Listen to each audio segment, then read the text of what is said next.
नमस्कार विद्यार्थी मित्रांनो, आज आपण इयत्ता 10वीचे प्रकरण दुसरं वर्ग समीकरणे यामधील सराव संच 2.5 मधील प्रश्न तिसरा पाहत आहोत. विवेचकाच्या किमतीवरून खालील वर्ग समीकरणांच्या मुळांचे स्वरूप ठरवा. आता हा प्रश्न आहे, तर याच्यावरून मुळांचं स्वरूप आपल्याला ठरवायचं आहे. समीकरण काय दिलंय?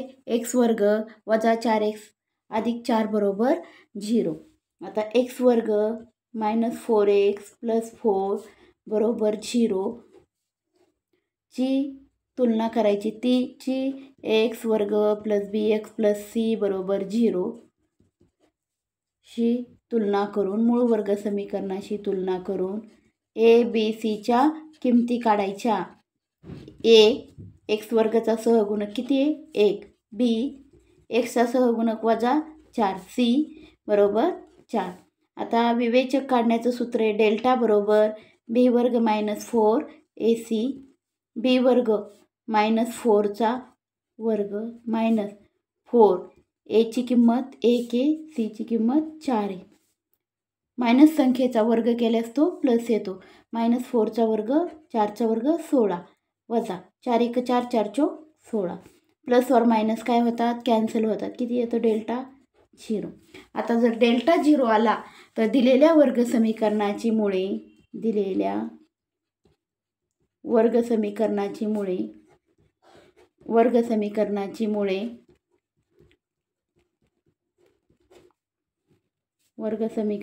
मुळे वास्तव व समान आहेत.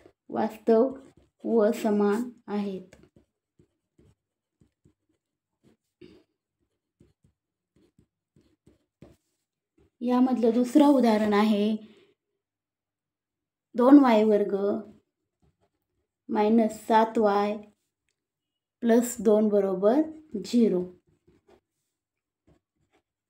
2y वर्ग मायनस 7y प्लस 2 बरोबर 0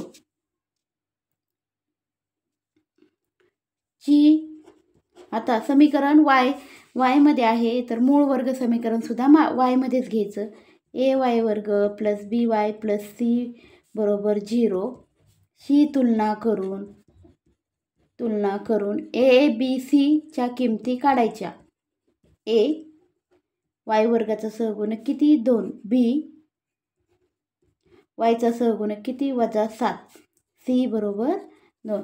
ए बी सी किमती काढल्या. आता डेल्टा बरोबर बी वर्ग मायनस 4 ए सी.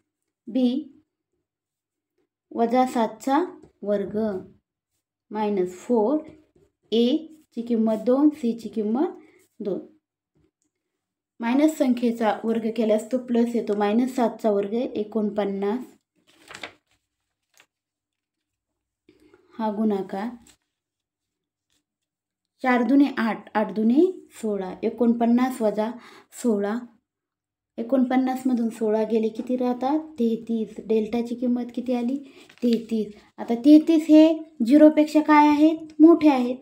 डेल्टा 0 पेक्षा मोठा आहे, म्हणजेच दिलेल्या वर्ग समीकरणाची मुळे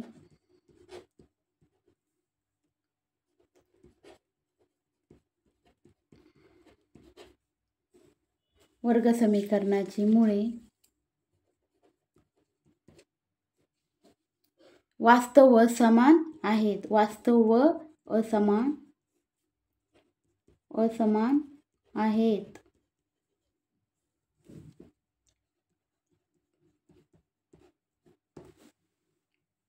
वास्तव आणि असमान आहेत. तर नंतरचं 3 नंबरचं उदाहरण आपण पाहूयात.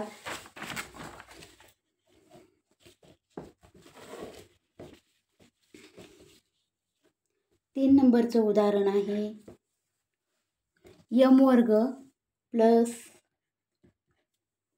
2m प्लस 9 बरोबर 0. हे उदाहरण आहे. आता याची तुलना m वर्ग प्लस 2m प्लस 9 बरोबर 0 ची am वर्ग प्लस bm प्लस c बरोबर 0 शी तुलना करून ए बी सीच्या किमती काढणार आहेत. ए यम वर्गाचा सहगुणक किती आहे 1, बी किती आहे यमचा सहगुणक 2, यमचा सहगुणक 2 आणि सी 9. ए बी सी तिन्ही किमती काढल्या. आता सूत्र डेल्टा बरोबर बी वर्ग मायनस 4 ए सी. बी 2चा वर्ग मायनस 4 एची किंमत 1, सीची किंमत 9.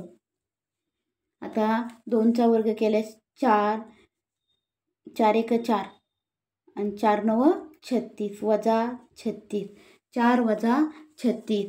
तर डेल्टा बरोबर आपण काय करतो, मोठ्या संख्येतून लहान मायनस करतो. 36 मधून 4 गेले किती उरतात 32 आणि साईन मोठ्या संख्येचं मायनस 32. म्हणजे डेल्टा कसा आला, हा लहान आला 0पेक्षा. मायनस संख्या लहान असतात 0पेक्षा. म्हणजे दिलेल्या वर्गसमीकरणाची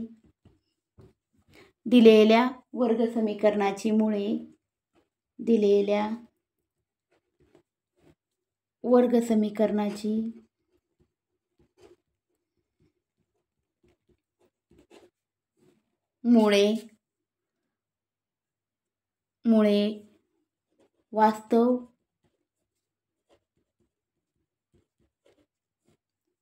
वास्तव संख्या नाहीत.